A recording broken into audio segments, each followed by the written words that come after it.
أعوذ بالله من الشيطان الرجيم. بسم الله الرحمن الرحيم.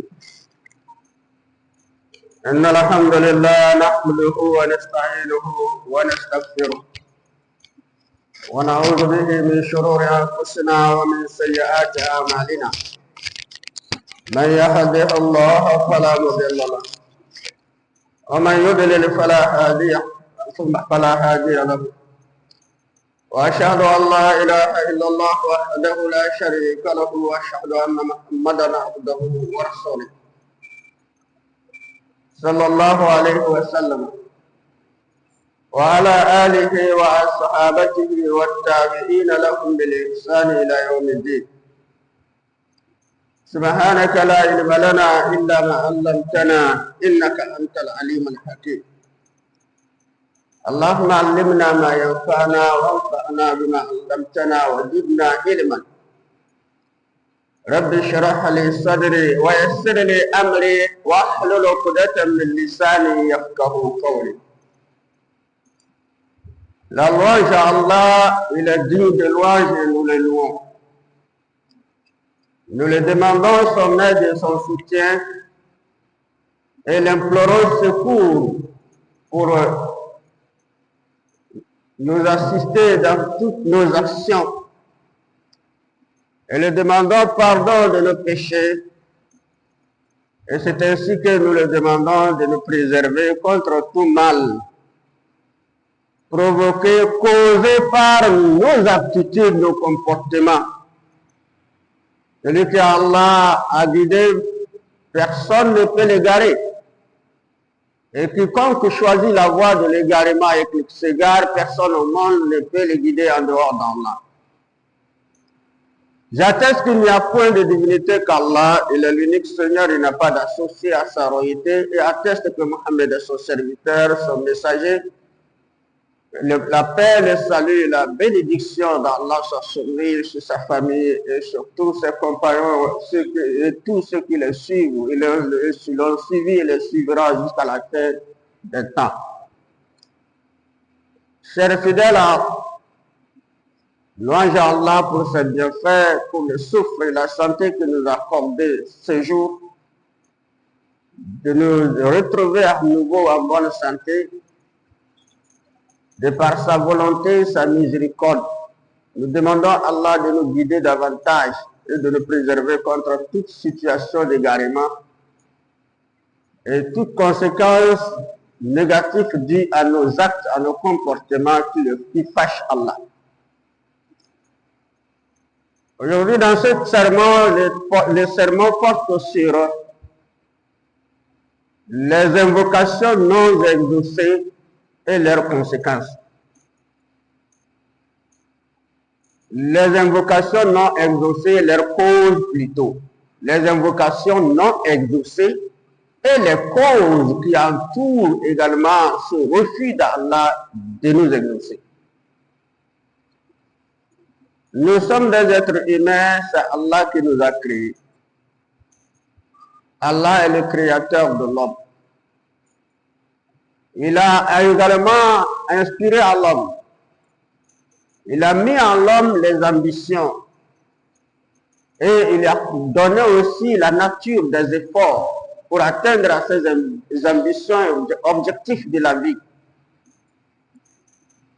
Raison pour laquelle l'homme est un être qui convoite. Il cherche toujours à évoluer, à se développer, à s'épanouir. Et dans ce cas, quand il fait jour, l'homme sort à la recherche. Qu'il soit petit ou grand, chacun cherche. Et il cherche à évoluer sur le plan matériel. Allah, le créateur de l'univers, il nous a donné également cette capacité d'aimer, de chercher. Et il nous a donné les capacités aussi qui est la force physique, l'énergie, l'intelligence, la raison de chercher. Alors dans ce cas matériel, il existe aussi des besoins spirituels qu'Allah nous a octroyés. Il nous a créés, il nous a demandé de l'adorer. pour prouver notre reconnaissance pour ses bienfaits qu'il a comblés aux humains. Et c'est ainsi dans le cadre de reconnaissance de sa grandeur, sa puissance sur toute créature. Allah nous a garni tout cela et pour que tout cela soit un meilleur, un bonheur et une prospérité pour nous dans ce bas monde et dans l'autre. Alors que ce soit sur le plan matériel ou spirituel, tout ce que l'on cherche est entouré de conditions avant de les atteindre. Alors tout ce que l'homme cherche doit heurter face à lui des conditions et des règles de conduite à respecter avant d'avoir ce dont il a besoin. Alors vous voyez sur le plan spirituel, l'adoration est recommandée, qui n'est autre que d'adorer Allah, comme il nous recommande de l'adorer, de par les piliers qu'il nous a prescrits. C'est ainsi qu'Allah aussi nous a prescrit des invocations. Et il a promis répondre à nos appels. C'est pourquoi il dit appelez-moi, votre Seigneur dit, appelez-moi et je vous répondrai. Allah dit appelez-moi. Cela aussi forme partie des recommandations. Ça forme partie de la loi d'Allah sur l'adorateur. Une recommandation forte. Car on adore Allah parce qu'on a besoin de lui. Et pour prouver nos besoins, chacun de nous a ses besoins différents. Donc il le prouve par les mains levées pour solliciter Allah. Et Allah nous appelle à le solliciter. Et Allah déteste ceux qui ne le demandent pas. C'est dans ce contexte-là que Allah a augmenté, a ajouté à lui, Inna allazina yastakbiruna an ibadati sayadkhuluna jahannama dakhirin. Et quiconque son orgueil refuse donc de m'adorer et de me demander, je le contraindrai à l'humiliation. Dans l'au-delà par l'enfer, à l'humiliation dans ce bas monde. Je l'exposerai à l'humiliation. Parce que je suis tout puissant, s'il ne reconnaît pas ma puissance, je vais l'humilier, ici-bas et dans l'au-delà. Alors les adorations dont Allah nous recommande est emparé de conditions. C'est ainsi que le demander aussi, le solliciter aussi a des conditions pour les atteindre. Alors pour atteindre à l'adoration, pour que l'adoration soit acceptée, il faut remplir les conditions. En l'islam, la prière, après le fait de reconnaître qu'Allah il est l'unique qui n'a pas d'associé, il faut l'adorer dans ce cas. Il faut prier 5 fois par jour et les prières aussi, il faut remplir des conditions avant que la prière ne soit acceptée. Donc nous comprenons par là la pureté. La pureté interne et externe, qui veut dire que le cœur saint, le cœur sincère, qui est interne, et aussi le corps saint, qui sont des lavages et des ablutions. Et dans ces ablutions, il faut aussi que des règles de l'ablution soient remplies. Après les ablutions, on procède à la prière. Et quand on rentre en prière, alors il faut aussi respecter les conditions de la prière. Il faut respecter les règles de la prière. Parce que tout est conditionné et tout est réglementé. Si on ne respecte pas les conditions dans les préparatifs de la prière, on ne respecte pas les conditions des règles pour la prière elle-même, la prière ne serait pas acceptée. Voilà pourquoi il faut rappeler des conditions. Il faut des règles à respecter. Alors cette loi s'applique à tous les piliers de l'islam, tels que la zakat qu'on faut donner aux pauvres, tels que le jeûne et le pèlerinage qu'il faut effectuer à la Mecque pour accomplir. Tout cela sont des choses qui entourées de conditions aussi, de règles qu'Allah nous a exposées. Alors si tout cela n'est pas rempli, ça ne doute que les règles ne seront pas, les adorations ne seront pas acceptées. C'est la même chose qui s'applique aussi aux invocations. Pour invoquer Allah, il faut les conditions. Il faut respecter les conditions. Parce qu'Allah dit, je vous réponds, Mais Allah ne nous répond pas délibérément, il nous répond avec des conditions qu'il nous a imposées de par le respect des conditions, des règles qu'il doit nous répondre. Si on ne respecte pas, on ne remplit pas, il ne répondra pas. C'est pourquoi sur le plan matériel, quand vous allez voir au niveau matériel, toutes les catégories de personnes qui composent nos sociétés ont besoin d'évolution. Même à bas âge, on a cette conscience-là d'évoluer. Et c'est pourquoi les enfants vont à l'école. Ils étudient pour être inspirés du savoir, pour être instruits. Et dans cette démarche de la recherche du savoir également, ils ont une ambition d'obtenir des diplômes. Et quand ils obtiennent des diplômes aussi, une autre ambition les parvient d'avoir du travail et gagner leur pain quotidien. Alors ils vont à l'école. Alors pour aller à l'école, pour pouvoir accéder aux classes supérieures, pour pouvoir également avoir un diplôme, il faut travailler, il faut bosser. Ce sont des conditions sans lesquelles on ne serait pas admis, sans lesquelles on n'aura pas notre diplôme. Il faut travailler sur ce plan. Si la condition qu'il y a de travailler, de bosser, d'éviter toute situation de distraction, sans nul doute qu'on aura la chance d'obtenir, de réussir et d'obtenir nos diplômes.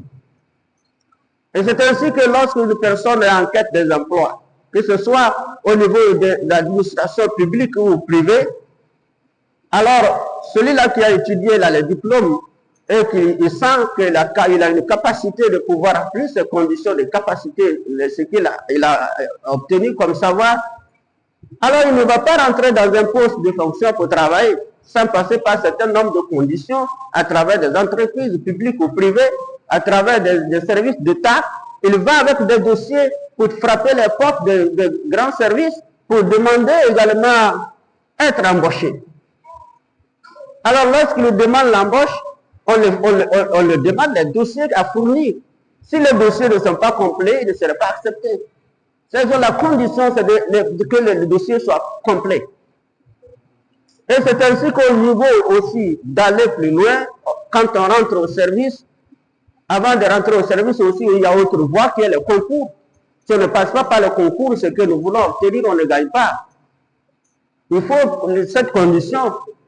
Il faut même dans le concours, il faut déposer le dossier. Après le dossier, maintenant, il faut aller aux épreuves. Et après les épreuves, maintenant, si tu as la chance, tu es déclaré admis, tu deviens maintenant un travailleur dans l'administration publique. Dans tous ces cas, si toutes les conditions ne sont pas remplies, les règles de composition des dossiers ne sont pas respectées, sans nul doute qu'on n'obtiendra absolument rien.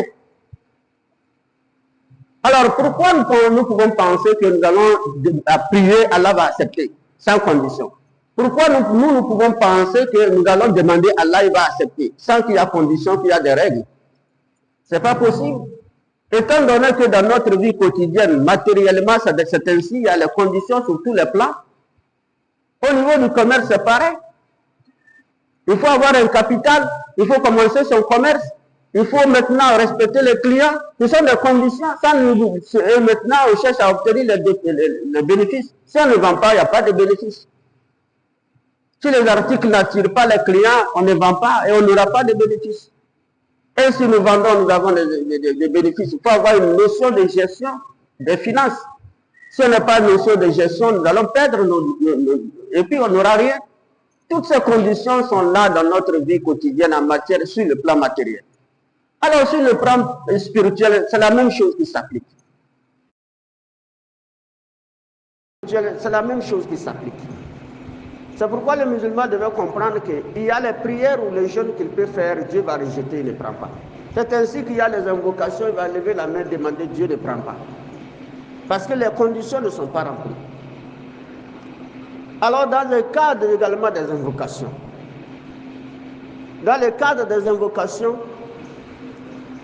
le musulman ne fait pas les invocations au hasard. Il doit avoir une notion sur les conditions et les règles des invocations avant d'avoir une conviction et l'espoir que son invocation soit exaucée. S'il ne remplit pas ces conditions, qu'il ne s'attend pas au miracle. Allah est miséricordieux, il est pardonneur. Quand Nabi Nuh est venu pour appeler son peuple à croire en Dieu, à respecter également les lois d'Allah, Alors ceux-là se sont entêtés. Qu'est-ce qui s'est passé dans leur vie? Allah leur a infligé également un châtiment qui est l'arrêt de la pluie. Le tout premier châtiment commençait par l'absence de pluie. Il ne pleuvait pas. Les animaux mouraient, les hommes mouraient de soif. Il n'existait plus rien à manger. Et les gens ont commencé par se plaindre. Oh Noé, Noé, tu es venu nous appeler à un Dieu. Appelle ce Dieu-là pour qu'il nous sauve. Et Noé dit à une condition. Et la condition c'est quoi? Et moi je les ai dit, la condition qu'Allah les impose pour répondre à l'appel, même si j'appelle. Si cette condition ils ne l'ont pas remplie, même si j'appelle, Allah ne me répondra pas. En dépit du fait que je suis messager d'Allah. Parce qu'il faut qu'eux remplissent, il faut que vraiment ils ont besoin d'Allah avant qu'Allah ne puisse leur combler leurs besoins. Ils n'ont pas eu besoin d'Allah, ils n'ont pas cru à Allah. Ils ne font que ce que vivre et également enfreindre les lois d'Allah. Alors moi, je ne peux pas invoquer Dieu pour vous sans que vous vous repentez. Alors repentez-vous à Allah. Repentez-vous à Allah. Parce qu'il est grand pardonneur. Si vous vous repentez, il va vous pardonner. Et là, nous aurons des eaux qui vont descendre. يرسل السماء عليكم مدرارا ويمددكم بأموال وبنين ويجعل لكم جنات ويجعل لكم أنهارا ما لكم لا ترجون لله وقارا. Nous dit alors, si vous vous repentez sincèrement à Allah, c'est une première condition, la repentance.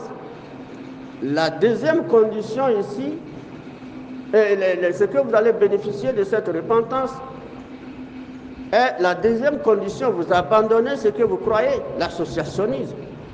Allah, n'adorez pas autre que Dieu. Si vous voulez adorer Dieu, adorez-le uniquement. C'est la deuxième condition. Sinon, vos invocations ne seront pas répondues. Et lorsque ces conditions, les grandes conditions sont remplies, repentance et monothéisme dans votre adoration, alors dans ce cas, Allah enverra des pluies. Allah va envoyer les pluies abondantes qui vont tomber dans votre société. Et lorsque la pluie tombe, qu'est-ce que nous gagnons de bénéfices dans la pluie? Ce que nous gagnons comme avantage avec les tombées des pluies, c'est que nous aurons également des récoltes. Et Allah a dit pas seulement des récoltes. Alors vos sociétés sont désertiques, il n'y a pas point d'eau. Je vous accorderai également des jardins, je vous accorderai des rivières. Et pas seulement, il a dit je vous accorderai beaucoup de richesses, je vous accorderai beaucoup, même si les enfants seront bénis. Vous ne serez pas déçus par vos enfants. Vous n'allez pas vivre la pauvreté. Et là, vous aurez aussi les pluies abondantes. Vous aurez ceci et cela. Je vous promets cela. Alors, adorez l'unique Allah, ne l'associez rien, ne l'invoquez pas en associant avec autre chose, ne croyez pas à autre puissance que lui. Et de ça, repentez-vous. Et Allah répondra à votre appel, à notre appel.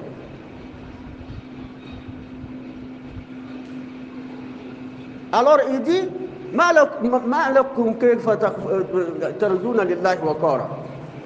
pourquoi Allah, vous ne voulez pas donner la valeur et les considérations qu'Allah s'est données? Pourquoi vous refusez cela?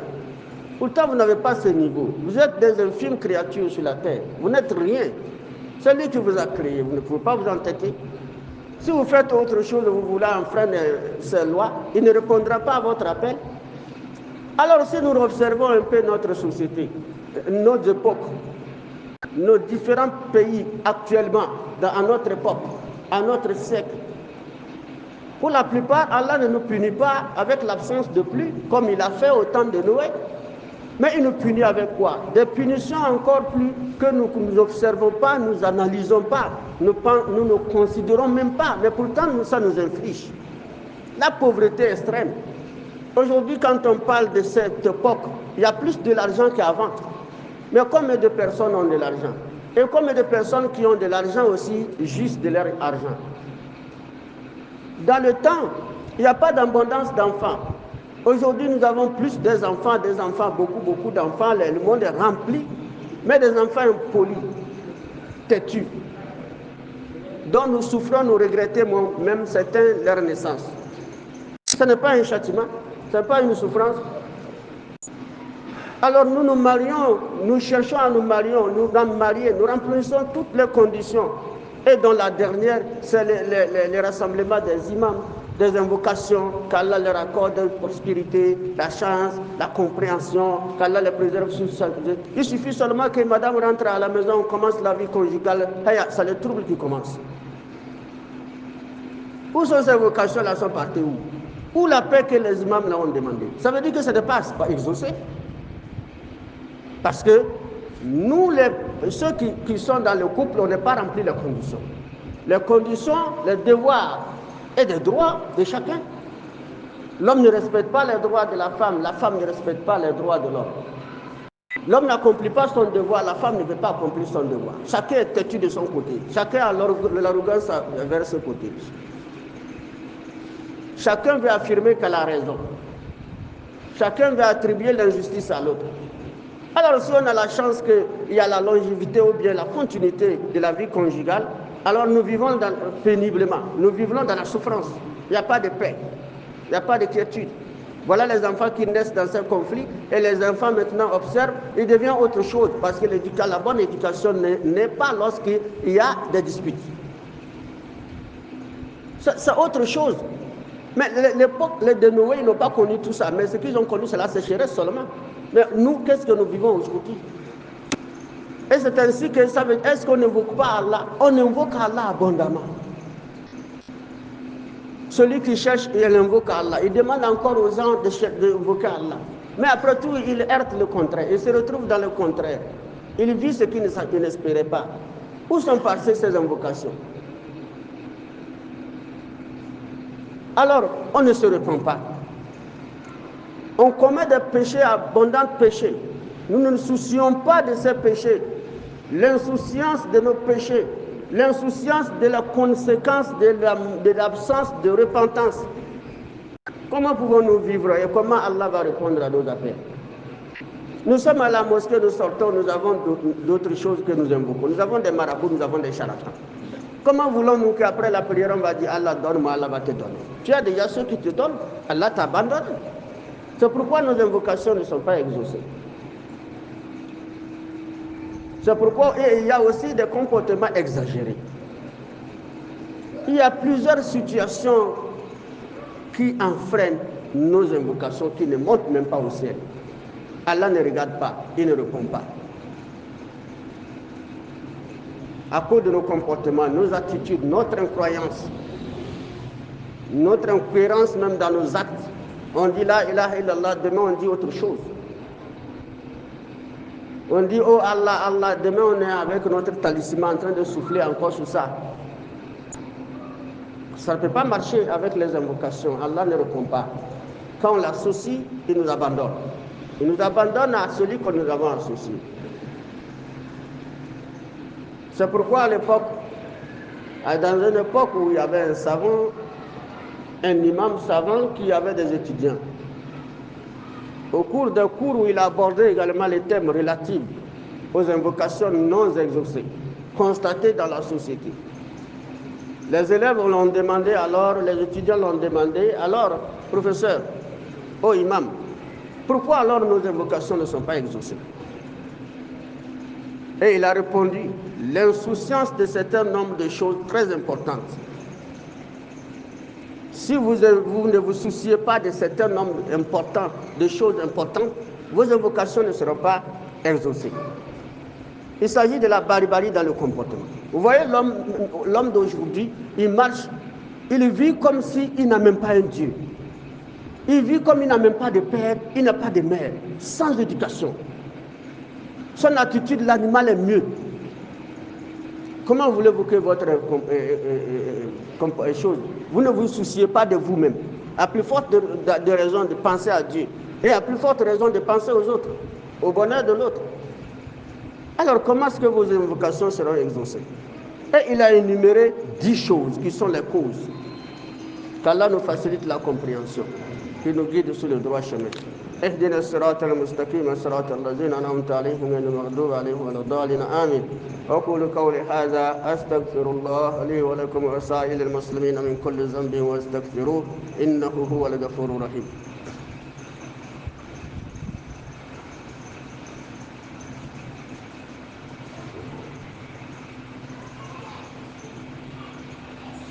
الحمد لله رب العالمين، من يهد الله فهو المهتد ومن يضلل فلن تجد له وليا مرشدا، وأشهد أن لا إله إلا الله وحده لا شريك له، وأشهد أن محمدا عبده ورسوله صلى الله عليه وسلم وآله وصحبه وسلم تسليما كثيرا. Chers fidèles, ce que nous parlons, c'est la clé de nos problèmes, la clé de la porte de tout avenir après l'adoration est de demander en espérant qu'Allah nous donne. Et lorsque nous demandons, nous prions, et il arrive même que nos prières même ne sont pas acceptées, que dire nos invocations? Et si nos prières ne sont acceptées, les conditions et les règles pour que les invocations soient exaucées ne sont pas remplies. Comment est-ce que nos invocations seront exaucées? Ce savant imam a dit à ses étudiants, tout comme un message à l'univers, pour tous ceux qui vont partager ces informations de sa part, à travers ces élèves-là, qui vont partager ces informations pour que les gens prennent conscience et se soucient de ces choses importantes. Il dit la première chose, vous prétendez connaître Allah, vous connaissez Allah selon vous, mais vous n'accordez pas ses droits, vous ne lui accordez pas ses droits. Vous dites que vous connaissez Allah, vous croyez en Allah, mais vous ne le connaissez pas. Quel est le fondement de la croyance? C'est d'accomplir le fondement de la croyance. La première condition est d'accomplir l'adoration. Combien de jeunes musulmans prient? Et combien de jeunes musulmans ne se lèvent pas avec paresse? Comme Allah l'a dit dans le Coran, ils se lèvent avec paresse. Plein. Paresse. Et il est là, il dit, j'arrive, bon, je viens. Il prend son portable, il regarde, je viens. Après tout, Allahu Akbar, il veut d'abord rentrer dans cette application pour voir ce qui se passe. 2 rakats, 3, le temps là, il quitte pour faire l'ablution, il vient rentrer à la mosquée. L'imam finit, qui dit Allahu Akbar, il ne sait même pas ce qu'il dit. Combien de jeunes musulmans prient, ils ne connaissent même pas Fatiha? C'est le droit d'Allah. Pour que son adoration soit propre, c'est son droit. Vous ne l'accomplissez pas, mais vous prétendez aimer Allah. Quand on parle de musulmans, vous présentez devant. Moi, je suis musulman. Moi, je suis musulman. Oh, moi, je suis né musulman, mais moi, je ne suis pas un touba.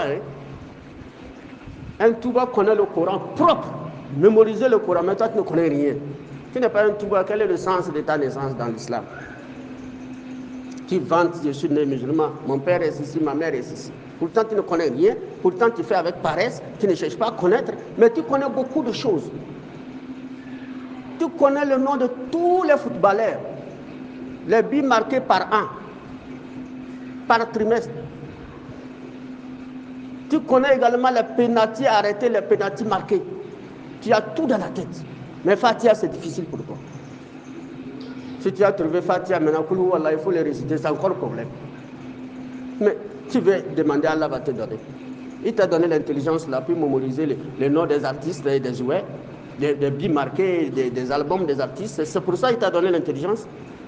Si tu es bête, ce n'est pas Allah qui va permettre que ta bêtise là soit dans son règne. Il t'exclut, tu le demandes, il ne te regarde pas. Il faut mettre ça en tête, cher jeune. Il a dit, vous connaissez Allah, mais vous n'accomplissez pas ses droits. Deuxième chose, il dit, vous prétendez aimer le messager d'Allah, Muhammad sallallahu alayhi wa sallam. Mais vous avez délaissé la sunna. Aujourd'hui, ceux qui prétendent aimer plus le prophète sallallahu alayhi wa sallam, c'est la plupart des imams, de ceux qui ont fait le Coran, de ceux qu'on appelle Alpha, Malam, etc. Muhammad Rasulullah sallallahu alayhi wa sallam, sallallahu alayhi wa sallam. Ça, c'est un signe d'amour. C'est une expression d'amour. Sallallahu alayhi wa sallam. Nous les aimons. Que la paix d'Allah soit sur lui. Mais, vous avez délaissé sa sunna. Où est votre amour si vous avez délaissé la sunna du prophète? Où est votre amour lorsqu'on dit ça là, c'est pas fait? Le prophète ne l'a pas recommandé, il n'a pas fait, et vous faites? Quel est ton amour à lui? Et vous invoquez Allah, il va répondre.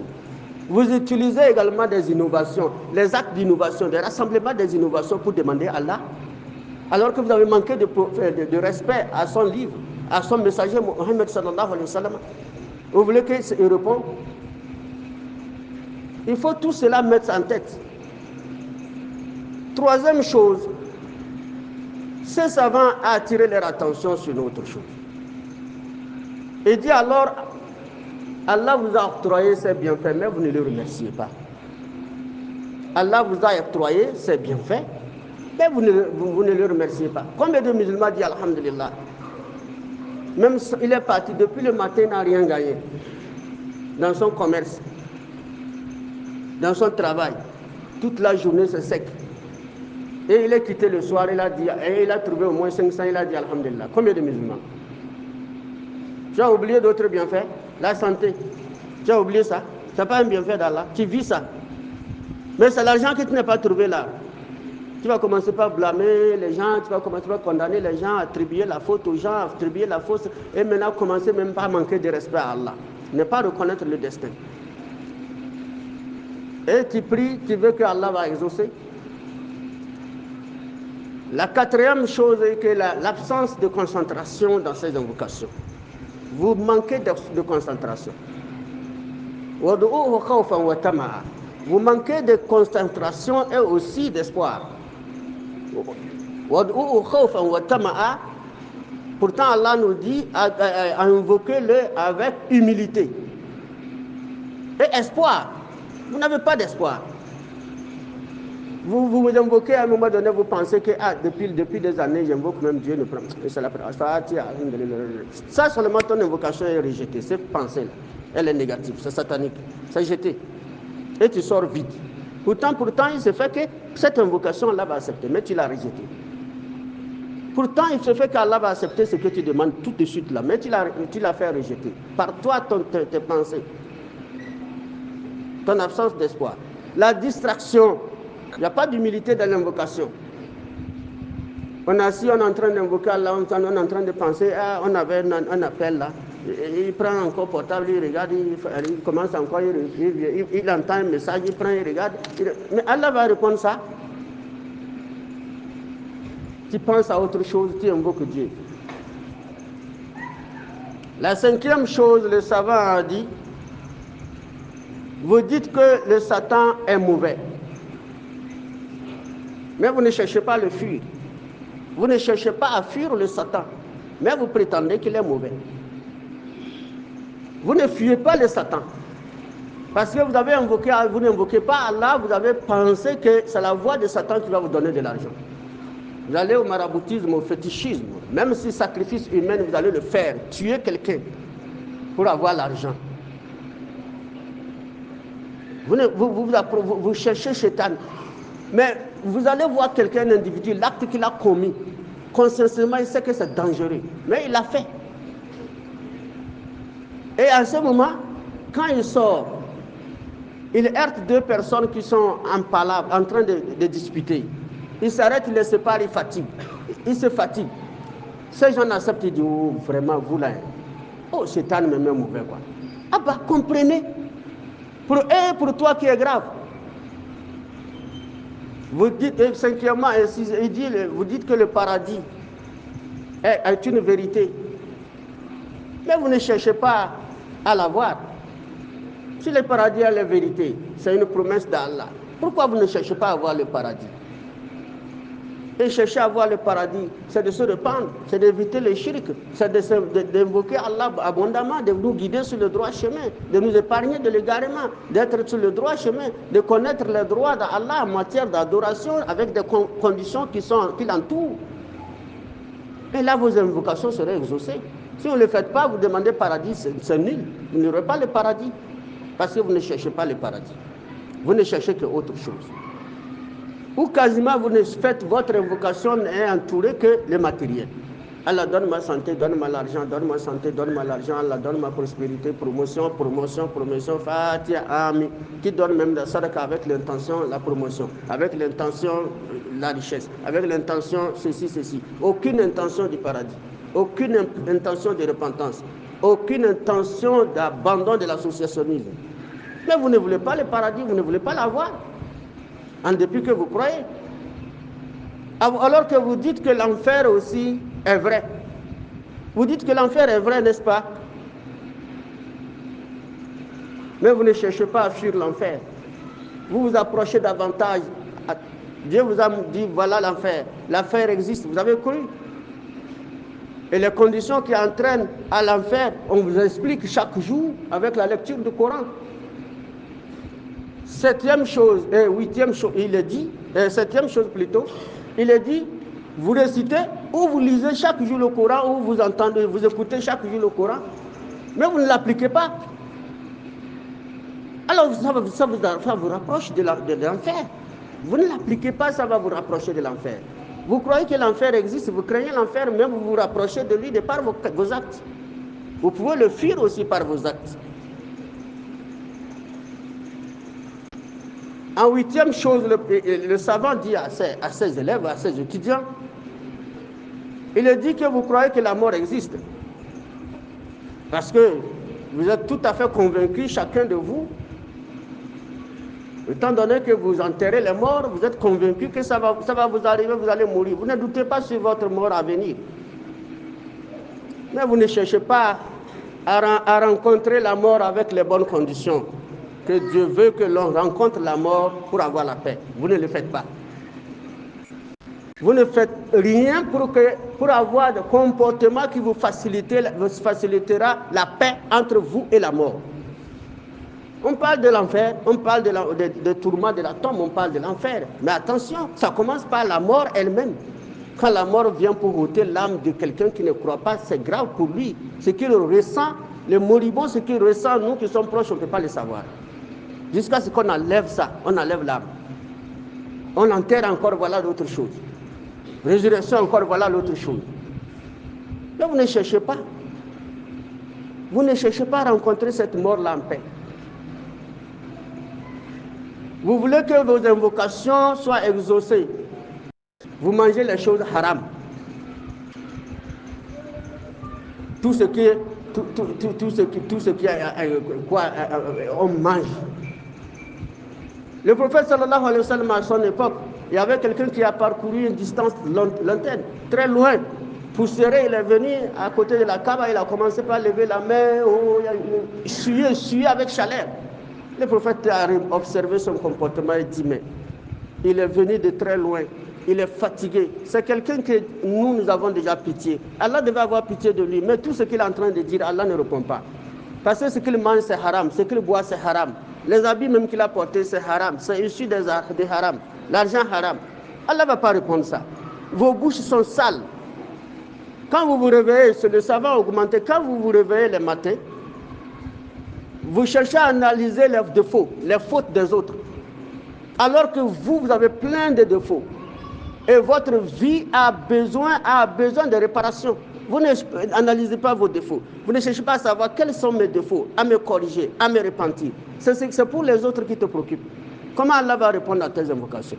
Et lorsque ça te préoccupe, tu tires quelques informations relatives à la situation de celui-ci, ce qui peut le salir, tu sors, tu propages avec ta langue.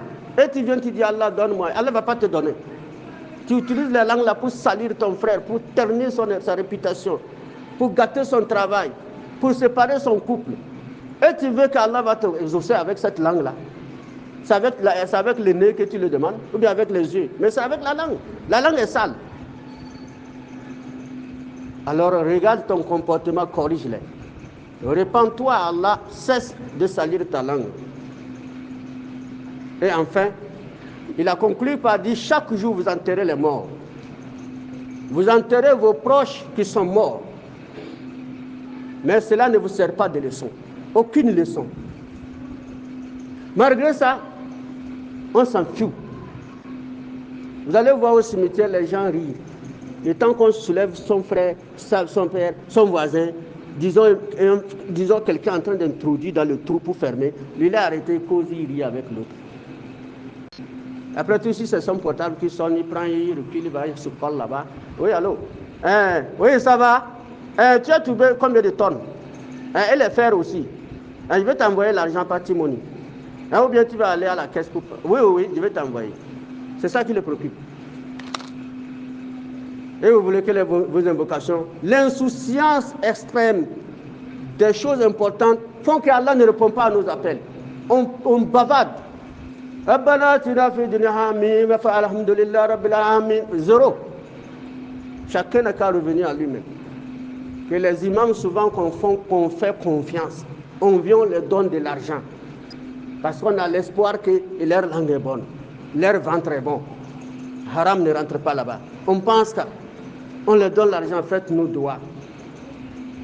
On leur donne l'argent, faites-nous ceci, faites-nous ceci. Alors que même Allah ne prend pas. Qu'Allah nous préserve. Qu'Allah nous guide sur le droit chemin.